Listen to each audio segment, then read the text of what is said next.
Ladies and gentlemen. Ladies and gentlemen. Podcasting since 2005. Check it out. You're listening to Gamertag Radio. With your host, podcaster Hall of Famer Danny Pena, the always opinionated Paris Lilly, and from outside of the norm, Peter Toledo. This is Gamertag Radio. Here we go.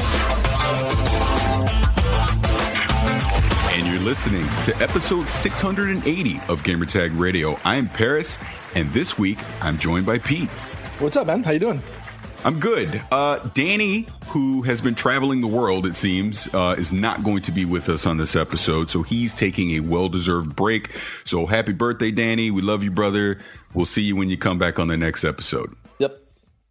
So for this one, we're actually streaming this live on Twitch right now. So we actually have a studio audience as we record this podcast. So everyone that's listening, just want to give you a friendly reminder that we're going to experiment with this. We're going to try and do this a little more. So if you ever want to catch us on Twitch, you can find us at twitch.tv/gamertag radio.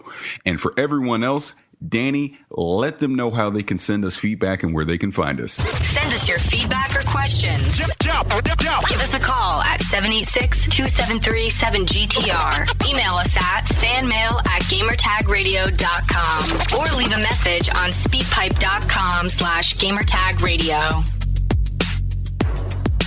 All right, Pete.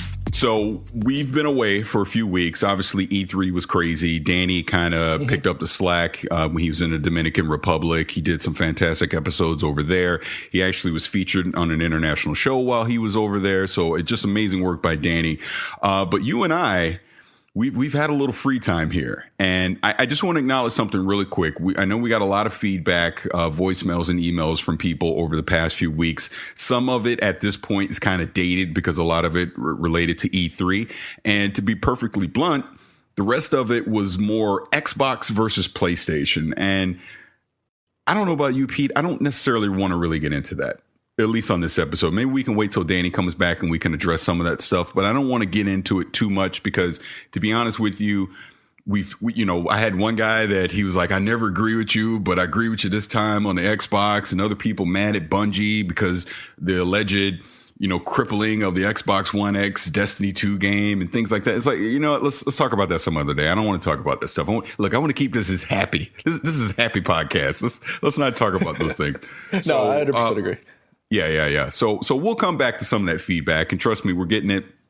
Appreciate all the feedback that you guys are sending us, but we'll wait till Danny comes back and we'll address some of those things. So for this episode, I want to get into Player Unknown's Battlegrounds because over our couple week break here, I actually started playing it a little bit. Not a lot, but I played it a little bit. I totally get it now. I get it.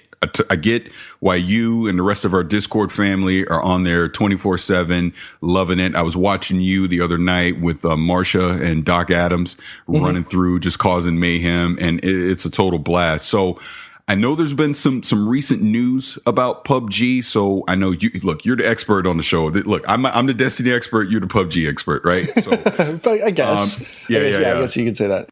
So you can go into some of that a little bit, please. Okay, so over the last, I guess since March, because that's when the game officially went into early access on Steam, there's been weekly updates, monthly updates, a lot more than your average game, which is, especially when it comes to early access games.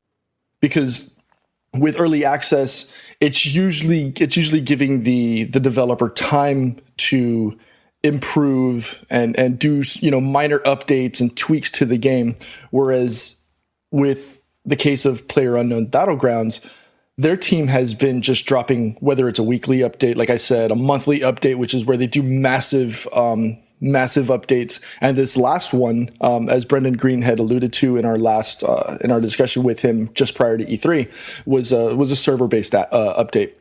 This server-based update improved the netcode, improved server performance, client performance, things like that. They dropped a new weapon, as was unveiled at E3. It's called the Groza. It's a small bullpup style and it's actually an assault rifle running 7.62, things like that. This latest news that's surrounding it is courtesy of a data miner that has been going through the files found in the game. For those that aren't aware, data mining on a game is when people like literally scour the code stored on your machine, because when you're on PC, you're actually downloading them to your machine and you're given essentially free view of everything inside the folders for the game. And they found a bunch of things as small as apples, and going as far up as, additional clothing that may or may not be readily available in the current version that you have. And these are all things that the developers essentially push to your game instance and prepare you to have them once the game does get unlocked fully, or whether it be via DLC. And this isn't just a PC thing. We've seen this by in other instances where people will data mine games like Destiny, games like Ghost Recon or Rainbow Six, or usually it's the hot game du jour so that people can, find out what's coming. I wouldn't say it's the right way to find out about these updates, but it's there for the viewing. And so, it's just the way our society is these days, I guess. One of the things that was announced also was the ability to have custom games featuring a zombie mode. Right now, the only way you can get those is by being a PlayerUnknown Battlegrounds or PUBG partner.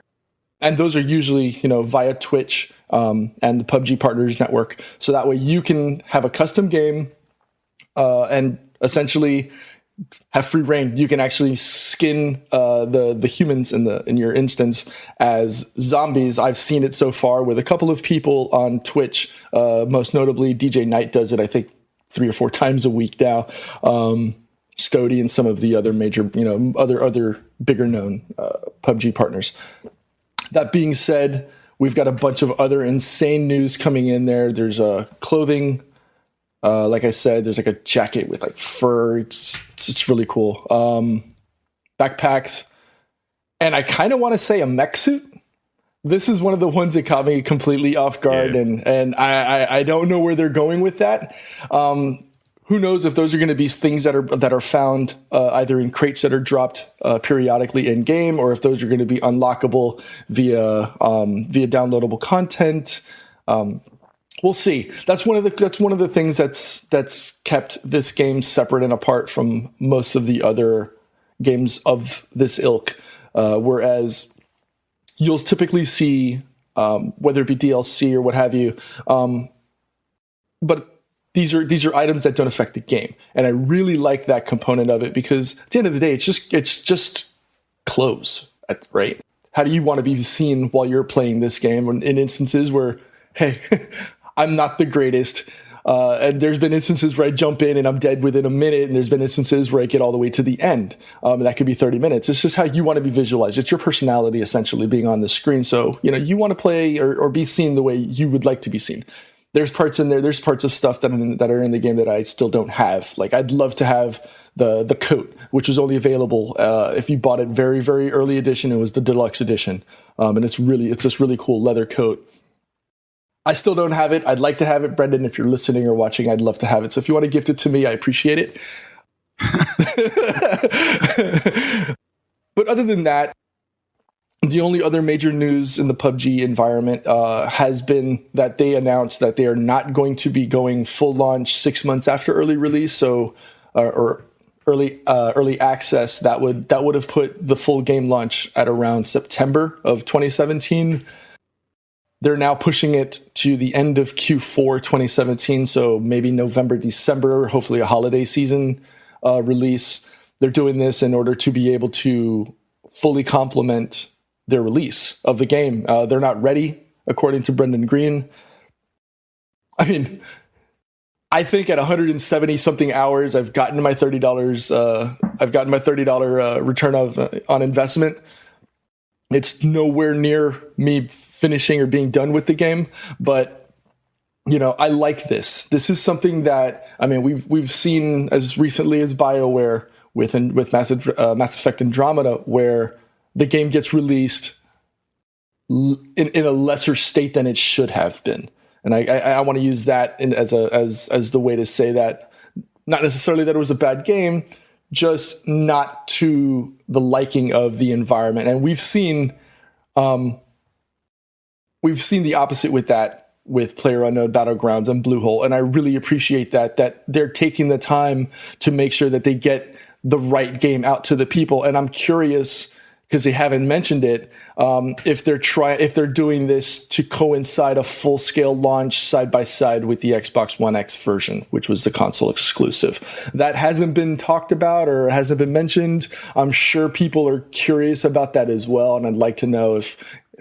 you, the listeners and our viewers, if you guys have been thinking that same thing, let us know in the comments.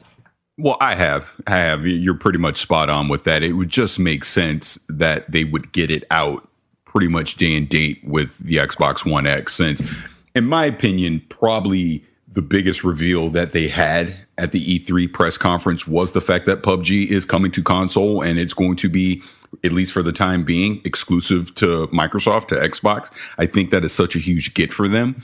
I think for people on the console side that have not experienced PUBG yet, once they jump in and they get that intensity of playing, that that struggle, that, oh my God, if I open this door, there are like 5 people standing there with shotguns ready to blow my head off kind of thing. It gets super intense. So it's something that I'm looking forward to seeing the console players to get into. And like I said, I think this will be something really big on Xbox for them. I'm very curious to see how it works with a controller, to be honest with you, versus mouse and keyboard. So like I said, I've not played it anywhere near as much as you have. I've only played it a little bit, but even in that small sample size, I 100% get it. I understand the popularity of it.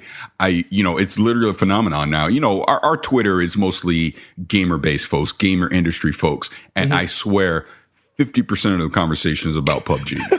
I swear to God, everyone's talking about this game. If anything, like I said, I need to start playing it more, and I need to get away from playing Destiny, but I play with my son, so that's something different. Because look, he ain't playing PUBG. I'll tell you that right now. Well, but I love that. That's a great way to segue this. I had an opportunity to play with my son earlier in the week, which is something that, like, I was like, okay, I'm having the Paris and Trey feeling, that moment, right? Yeah. And it's something that it was as simple as, I just happened to be home that day, and he saw me pop on, and he was like, he sent me a message via Steam. He was like, squad up. And I was like, yes, it's finally happening. I'm having that moment. Not to say that him and I hadn't played games together, but it's that, back then it was more of a single player couch experience where we were, passing the controller back and forth. Whereas now this was him and I actually, interacting online on a video game. And I get exactly why your face literally lights up when you talk about these moments with Trey, because it was so much fun. Him and I, we only played like 2 or 3 games because it was in between him, in classes and stuff up in college. But I get that, like you were saying, I get that it was so much fun. And when, when we wrapped up and he went back to class or whatever, it brightened the rest of my day. Like I was beaming internally like crazy, and it was so much fun. So, dads and moms out there, if you have a chance to do this, please do so. It's so satisfying. Oh no, absolutely. And again, that's been one of the big reasons why I haven't played as much PUBG as I want to, is because I have been playing a lot of Destiny. I have. I guess maybe we can kind of segue to that a little bit. I had my first Trials of Osiris experience this week with Trey.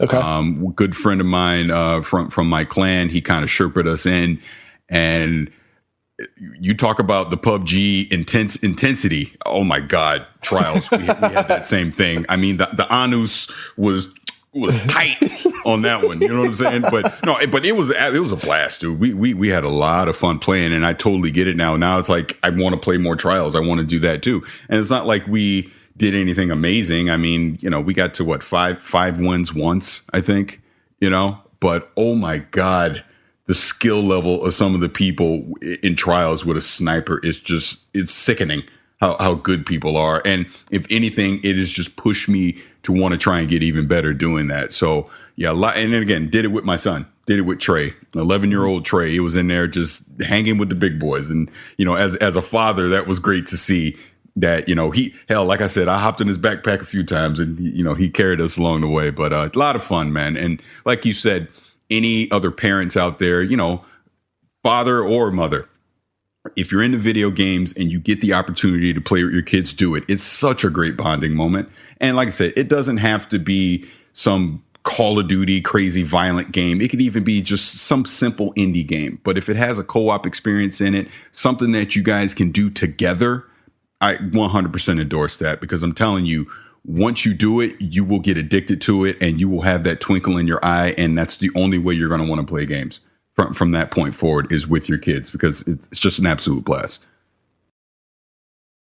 And Pete just nodded, but he can't see that I stopped talking. See, this is the thing that we're on Twitch now. I'm thinking Pete can actually get the visual cue, but he can't, because technically he sees me with a delay because we're not doing the live video feed.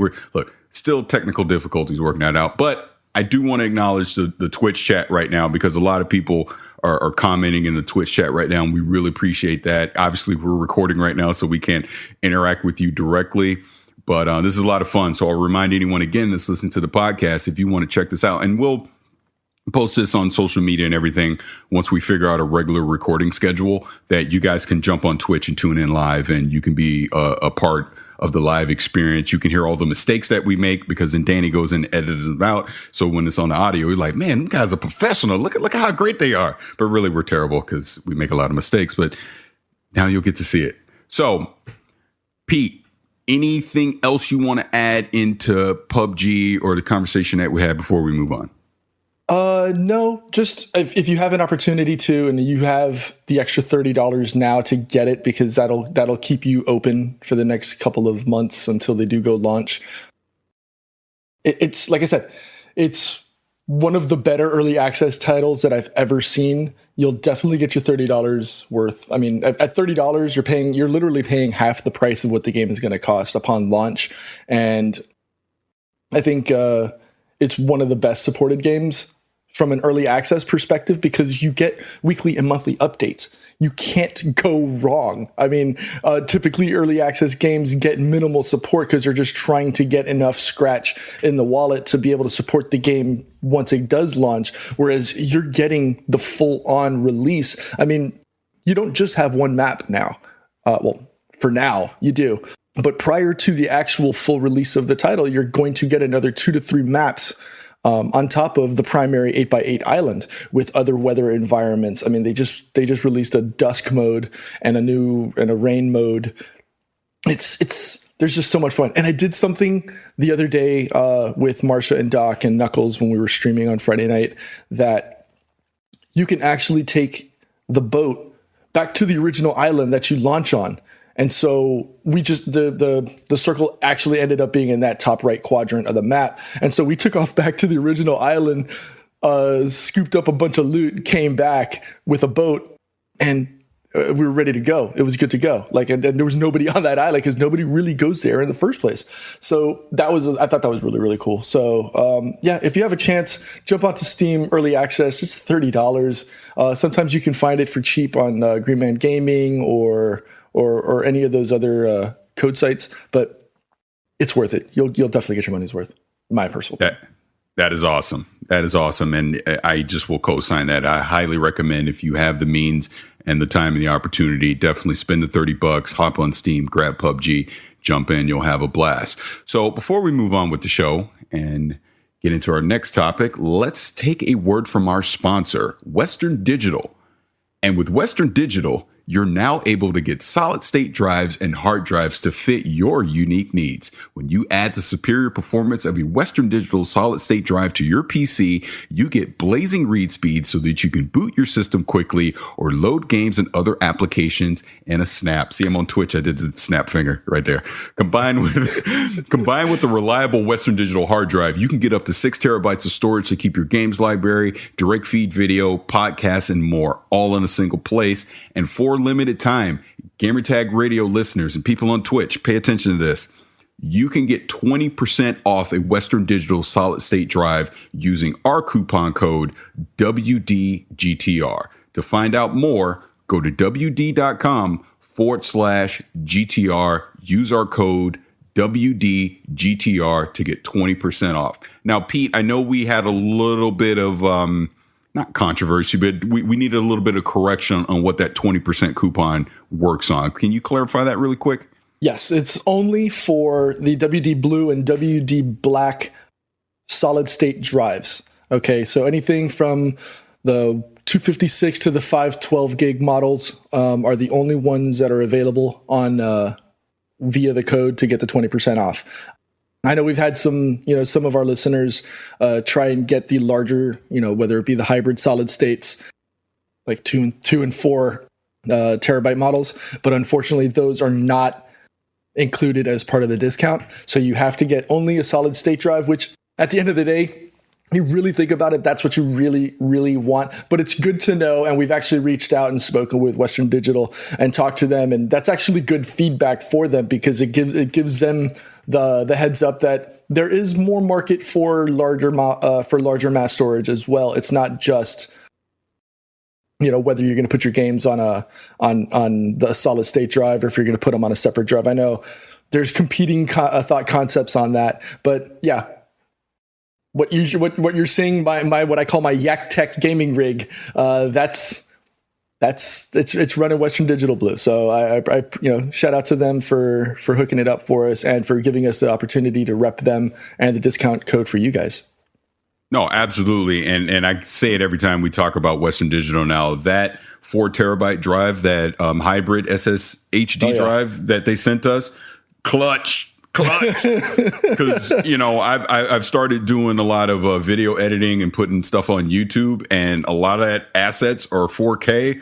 Oh my god, space, it just eats up space when you're doing 4K assets. So I needed that 4 terabytes. Hell, I did a 1080p when I was playing Trials. We're playing for 3 hours, and I looked at how much, and this is just 1080p, how much space it took up. 40 gigs. That was 40 gigs just doing 3 hours of 1080p. So right there, I mean, I'm telling you, take advantage of this code while it lasts, because if you're into PC gaming, if you're into doing any kind of editing, you're going to want that space. Trust me on that.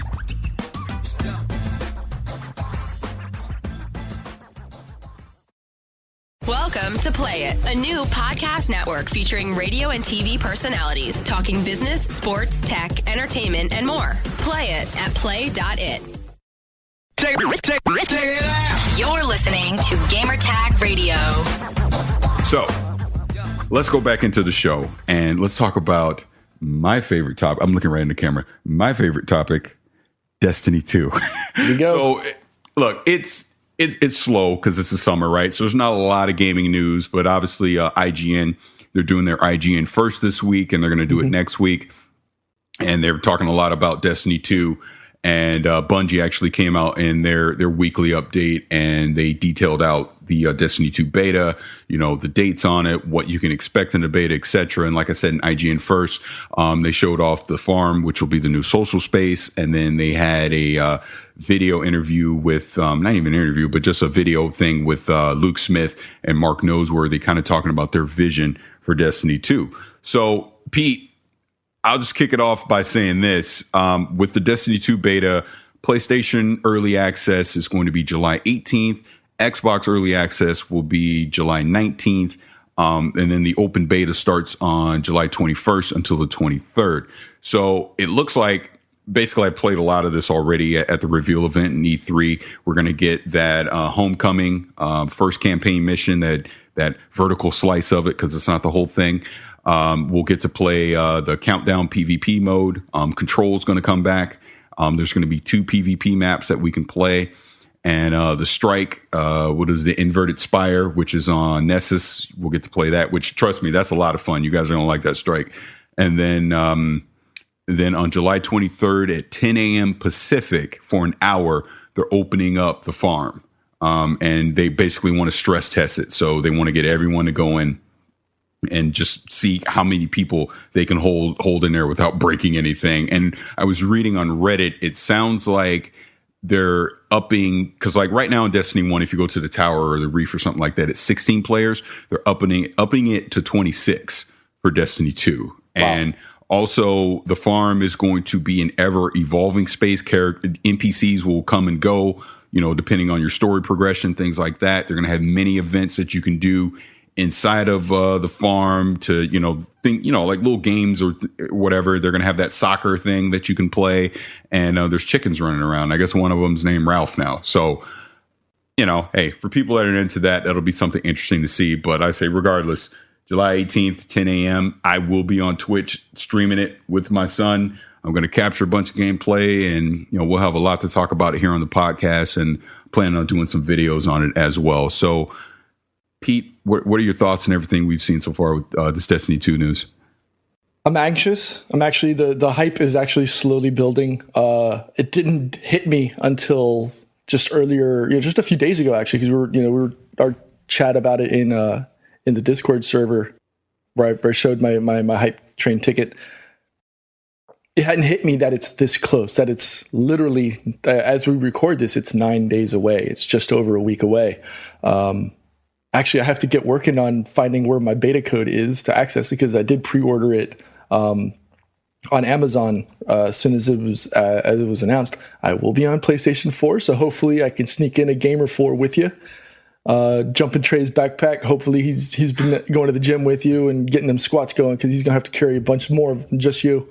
But as far as the game itself, I'm really interested in finding out more about the farm. Like that, and that's an interesting way of calling it. I don't know why they call it the farm. Kind of reminds me of FBI talk and like Tom Clancy stuff. But like there's soccer matches you can play with chickens or something like this. Tell me more. Explain what the farm is, other than just a social space. Well, no, it's like the soccer thing. No, you're not kicking chickens into a net or anything like that. The chickens are just non-interactive NPCs, basically just walking around the farm. Right. But yeah, there's you can literally play a soccer match in the farm, I guess, and you kick the ball in the goal and all that stuff. Okay. Activision ninjas don't want me talking about this. But yeah, so I mean that's all it is, and obviously the vendors, like when we go during the beta, the vendors won't be available, things like that. But obviously in the retail game, Master Raoul, the Cryptarch, is not the Cryptarch at the farm. It's going to be the other Cryptarch that's at the Iron Temple. She's moving over to the farm, so we don't know where Master Raoul is. We can only assume that he died, but we know that stingy bastard probably traded a freaking perp for a damn green, and someone sniped his ass. That's what happened.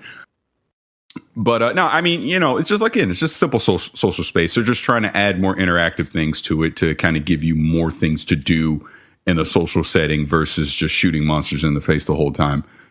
Playing Destiny 2. Look, it goes without saying, I'm super excited for this to come. I cannot wait to play the beta. Obviously, I can't wait until the retail release. And I know I'm seeing some people ask about the PC version. So the PC beta will come sometime in August. They haven't put a date on it yet. And then, as we already know, the retail release of the PC version has been delayed until October 24th, which reminds me of a story. So I saw this amazing deal for a 1080 Ti on Dell.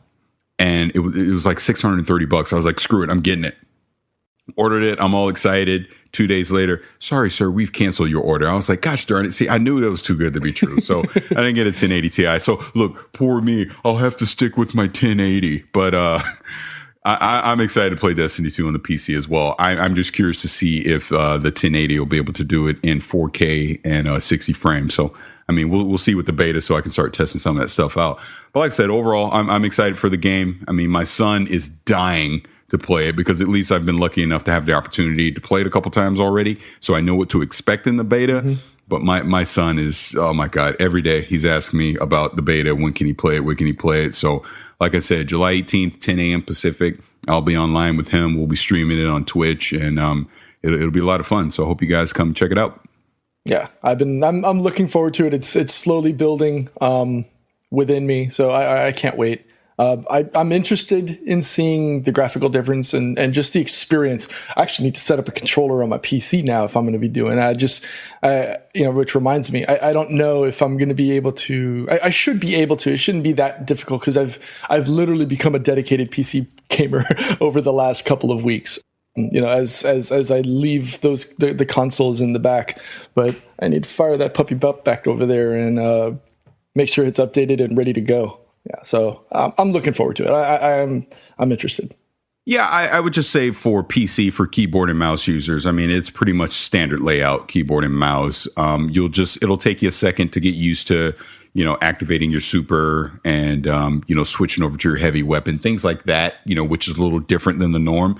Mm-hmm. But I mean, it's fine. I mean, look, if you go watch my PC gameplay capture video, you can tell I was on the struggle bus, probably the first 25% of it. And then I started figuring it out and it was fine. So, no, it's good. It's good. Like I said, I think everyone that picks it up on PC will be pleasantly surprised at just visually how stunning it is in 60 frames. And, I know some people have concerns about it, being on the PS4 Pro and on the Xbox One X and not being 60 frames per second.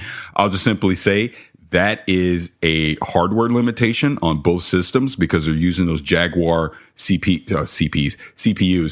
And that's the bottleneck. So they can't hit 60 frames, either one, despite, the Xbox One X having that kick-ass GPU, doesn't matter. The CPU is what's limiting it from hitting 60 frames because there's just so many network calculations that are going on in the background that at 60 frames is just, it's not possible. So that's why they're locking them down to 30. My guess is Xbox One X probably can get close to 60, but it's not stable. You're going to have a lot of screen tearing and all that. So they figure, screw it, lock it down to 30 so we know it's rock solid.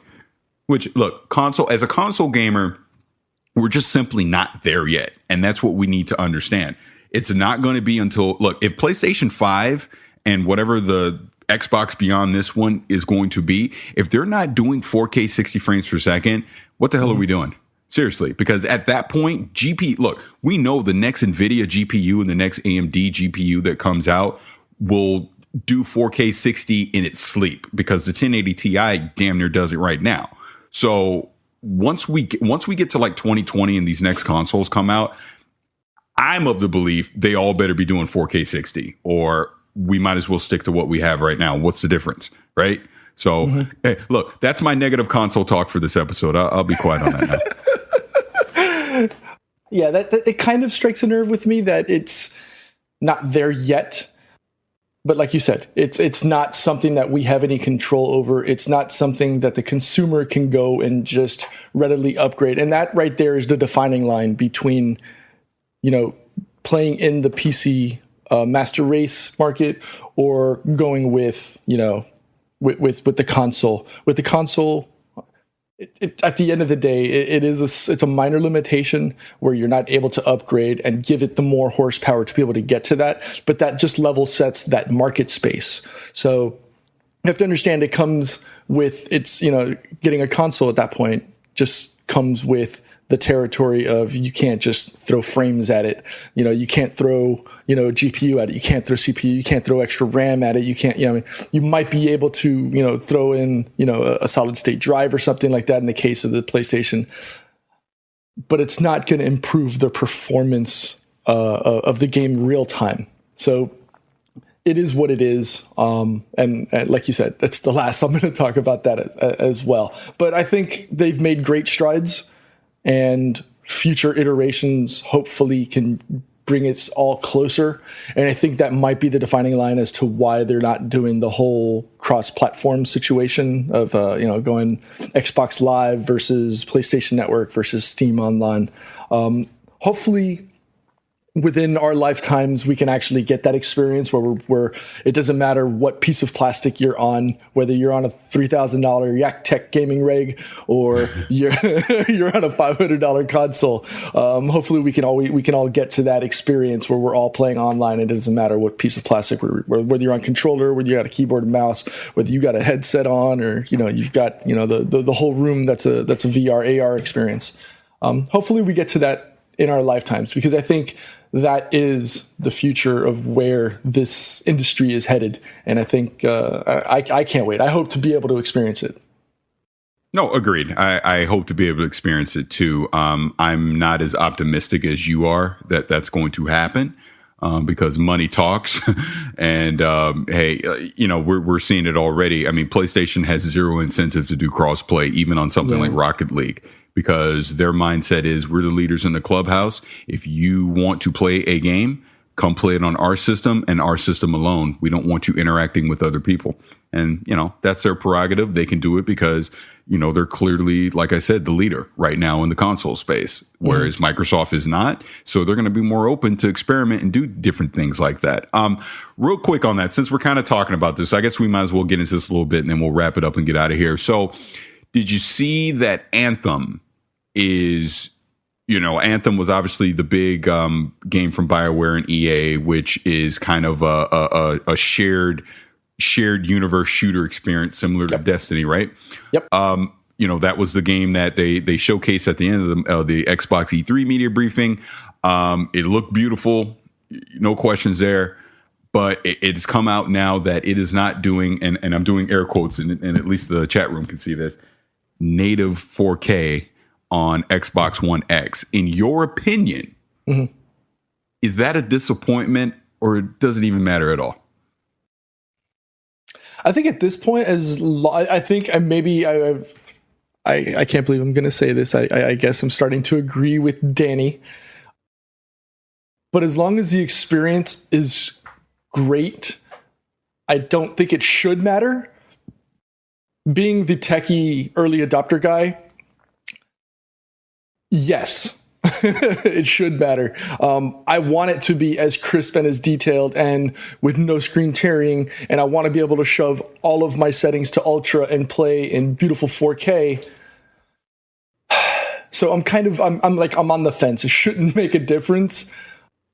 But for those that prefer that higher fidelity, those that want to push graphics to the max, is going to make a big difference. Me personally, I'm on the fence. Like, as long as I have the great experience, it shouldn't make a difference. But part of me wants to have that crisp 4K, 2K experience. Yeah, and here's when I've said this even before it came out, and I think even before the Pro came out, or PlayStation 4 Pro. I could care less, to be honest with you, if it's doing checkerboard, chessboard, doesn't matter, right? Backgammon board. Yeah, exactly. Uno board, doesn't matter, right? But if it's 4K on my screen, does it matter how it gets there? Yeah. If it looks good and it plays good, at the end of the day, that's all that matters. I've said it before and I will say it again. Horizon Zero Dawn looks effing amazing in 4K HDR on a PlayStation 4 Pro. It's not doing native 4K, but unless you told me, I wouldn't know. And honestly, I don't care. And I think when we get into all this console war stuff and this Xbox versus, see, I said I wasn't going to talk about this, and damn it, I'm talking about it now. When we get into, I know, I reeled my damn self in. I literally put a hook on myself and threw myself in the water and then reeled myself right back in.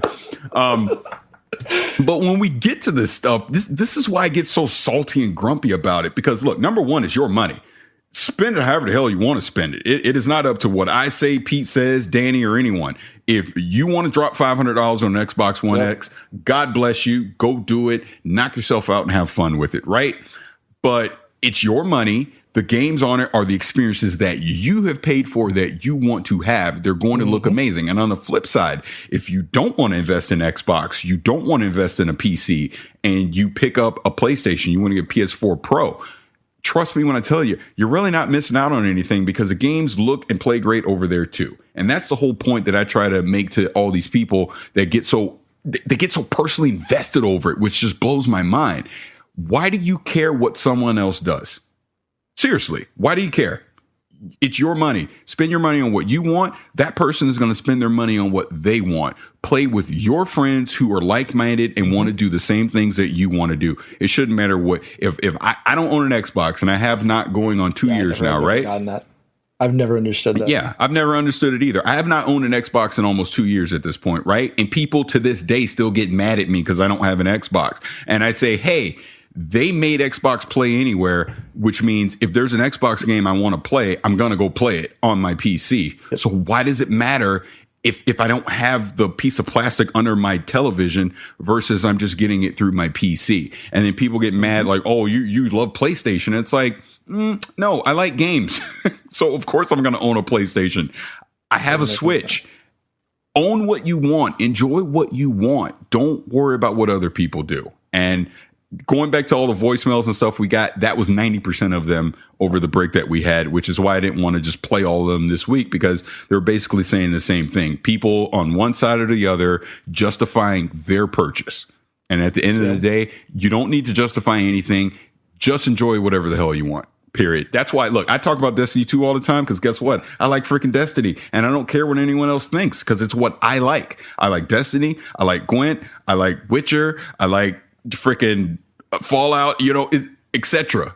I talk about the games that I enjoy. If we're on the podcast and we're reviewing something or we're having a discussion about it, I will talk about it. But if you ask me my personal preference when I'm on my personal account, I'm talking about what the hell I like. and there, poured all the salt on it, and I'm done. I'll be quiet. So actually, somebody in the chat actually brought this up, and shout out to NC454, holding his breath for the Mac version of Destiny 2. You're gonna die. Is that a thing? He's gonna die. He's gonna die. He's gonna burn. I don't think that's happening. I don't even think we'll even see a Linux version of it. Okay. All right.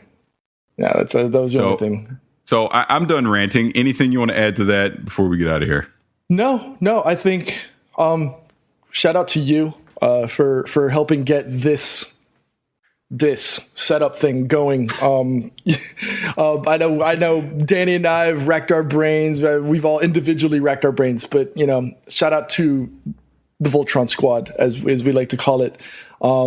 Getting this whole thing set up where we're able to finally do this on video. We've talked the talk for God knows how long, and we've finally gotten up off our tuchuses, as you like to call it, and gotten it done. And I think this is a solid first run. It's a sign of things to come. Shout out to everybody on our Discord server for putting up with us. Shout out to everybody in the stream that's taken time out of their busy personal schedules to watch us for the last 40 something minutes. Shout out to Twitch for making this possible as a technology stream. I think this is great. Yeah, that's it, man. Happy birthday to Danny. Happy birthday to Mandy. Happy birthday to my daughter, Sophia, who's still sleeping next door. Yeah, and that's it for me. No, right on. And agree with everything you're saying. And oh my God, I forgot to say happy birthday to your daughter and Mandy as well. So happy birthday to both of them. Hey, middle finger to Danny. You don't get nothing. No, I love you, brother. But no, you're right. And this Twitch thing, we figured out, look, this is about as ghetto as it's going to get this working. So this is early days. As we learn more, you will get more advanced. Like I cobbled together a chat window and a new follower thing that I threw in the thing. But look, this is all early day stuff. But I appreciate everyone that's been here in the chat room hanging out with us. And to people that are listening to the podcast, I'll say again, we're starting to make that transition into video. Like I said, we're doing the Twitch stream live. Myself and Pete, we've started to do some YouTube content as well. So you can check us out on our individual channels on that. But it's a lot of fun. The podcast, as you're listening to it right now, will not go away. We will continue to do this 2 times a week. We want to try and integrate a reasonable and logical schedule into streaming this on Twitch as well. So you can tune in live. But like I said, still early days, but thank you to various people in the background that have encouraged us and enabled us to be able to do this, because I think this is the future, and I think this is the direction we need to go, and this is a lot of fun. So that's all I got. Anything else, right. Pete? Yeah, that's it. That's all I have really also. Again, thanks everyone. Have a great Sunday. Oh, well, I'm not just going to end it like that. We get, we'll just wrap it up a little bit. So, Pete, we're doing a podcast. It's not Twitch. We just turn off. I'm not used to it. No, I know. We got to get used to this. So if this has been a little sketchy to people listening, we do apologize. But like I said, we'll get the proper flow going. And of course, Danny will be back, and that'll help as well. So I just want to remind everyone, Danny, let everyone know where they can leave us feedback. Send us your feedback or questions. Give us a call at 786-273-7GTR. Email us at fanmail@gamertagradio.com or leave a message on speakpipe.com/gamertagradio. All right. So again, this has been episode 680 of Gamertag Radio. I did a question mark because I'm not looking at it, so I hope I said it right. 680 of Gamertag Radio. Thank you again to everyone that was hanging out on the Twitch channel. Thank you to everyone that has been listening to that. Keep leaving us feedback. We really appreciate it. But until the next episode, go out there, play games, have fun, and we will see you guys soon. Thanks for listening to Gamertag Radio. Be sure to like us on Facebook and follow us on Twitter.